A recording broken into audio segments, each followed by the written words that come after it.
Alright, ladies and gentlemen, so today we're going to be prepping our burlap.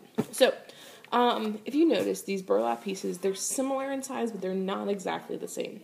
Some are going to be bent, some are going to be folded, it's okay, they're all the same. So, what I'm showing you now is how to prep this. So if I'm looking at these edges and I see I have some that are kind of floating off there, what I need to do is I need to get off all of these little strings. But if I pull from down here, I'm going to get stuck. So I have to go from the outside edge and pull one at a time. So I see the one that's farthest out, I'm going to pull that off. And then I'm going to keep going to the next closest one, and the next closest one. And the reason I'm doing this is because if I don't, then they'll try to come off on their own, and then I can't control that, and that's not good. It's the same idea as if when you pull up a string on a sock or a piece of clothing and it starts to unravel. You need to pull it off so that it doesn't unravel unexpectedly. So I go all across, making sure that I don't have any that are sticking off. And so I did it on two sides. I'm going to keep going. And look, see how when I pulled that and there's two, it was more difficult for me to pull it? So I have to make sure I get the furthest one out first, and then I get closer. See how it happened there too? So, it's okay. I keep going all the way around, and this one looks good, so I don't need to do that.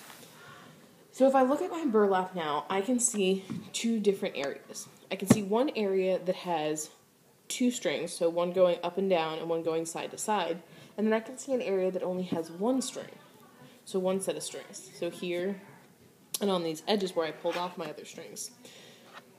On that edge, where the two strings and the one stringers meet, we need to run a line of glue. So you need to make sure that your glue is all the way open, and I'm going to remind you guys, because whatever grade you're in, sometimes we forget what it looks like to have the glue open. When it's touching, it's closed. When I twist it and it's open, there's a gap.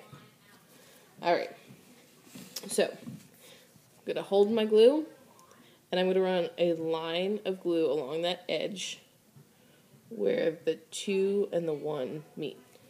Stop what I'm doing, put my glue up, and then I'm going to take my finger and I'm going to run it along that edge. And I'm just smoothing out that glue. And I'm doing that so that now there's glue holding that edge together so it doesn't pull apart anymore. Then I'm going to turn it, and I'm going to glue again. It doesn't matter what order you glue these edges in, as long as all four of them get glued. Standing up your glue. Glues are very full, so you want to make sure you are standing them up. You're going to get glue on the table. It's okay. We can wipe them off at the end, but just be aware that that's going to happen. Running glue along the edge, standing my glue up, and running my finger along it. And then turning, get my glue. Notice that I'm not holding it like I normally would hold the glue. I actually kind of am using my whole hand so I can really press down. Running it along that edge, standing it up, and running my finger along it. So now I have all of my edges glued. If I have extra glue on my fingers, I can actually just I put it in my palm, and then I just kind of rub it together so it all can come off. You don't need a baby wipe if you get glue on yourself. See how the glue's starting to fill up? So I can just kind of rub it together and it'll come off. So, at this point, you might look at your piece and realize that you have some long edges. And what I mean by that is if I look at this area, it's pretty long. And some people don't like the way that looks. So what you're going to do if you want to get rid of that, and you don't have to, but it's an option, is you can trim it. And trimming it means that you're not going to cut off all of it, but you're going to just trim it. So you're going to just take a little bit. So like if your parents say, oh, your hair, you're going to get a trim, you're not shaving your head, you're just taking a little bit of hair off. So I'm going to leave about a 1/4 of an inch, so 1/4 of an inch behind, and I'm going to cut. And I'm making sure I use the elbow of my scissors. So what that means is move this, This is the elbow, the very inside of my scissors. It's the sharpest point because people tend not to use it. And it's where you have the most force to press down. So I'm going to move along, making sure that I'm using the elbow. I'm going to trim it. And I'm going to make sure that all of these scraps get put in a pile. They're not going on my floor. They're getting put in a pile. Trim just a little bit off on this side, making sure I keep it in the elbow.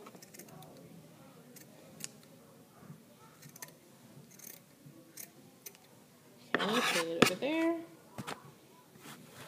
And again, this is an option. You don't have to do this, but if you want it to look more finished or cleaner, this is definitely okay. I'm going to trim it up just a little bit more.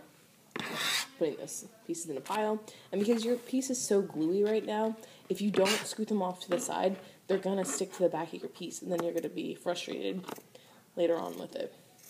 So I'm just trimming up these edges. Again, leaving about 1/4 of an inch. You need to. Grab a ruler, see what that looks like. They're on my desk. They always are.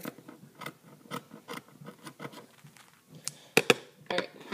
So scoot them over. Alright, so now all of these scraps that I've created have to get put in the trash can. Leave them on the floor, it'll make you clean them up. And so, make sure these go in the trash.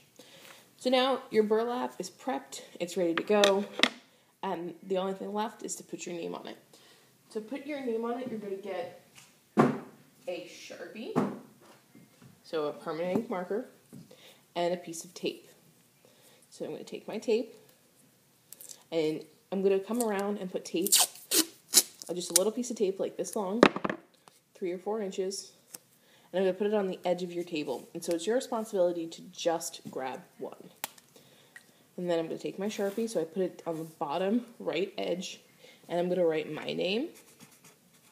So you need to write your name, and write your teacher's name.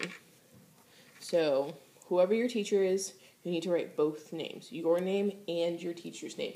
Don't write like Miss Martinelli. No, not my name. Your name and whoever your classroom teacher's name is. So, any other questions? Just ask.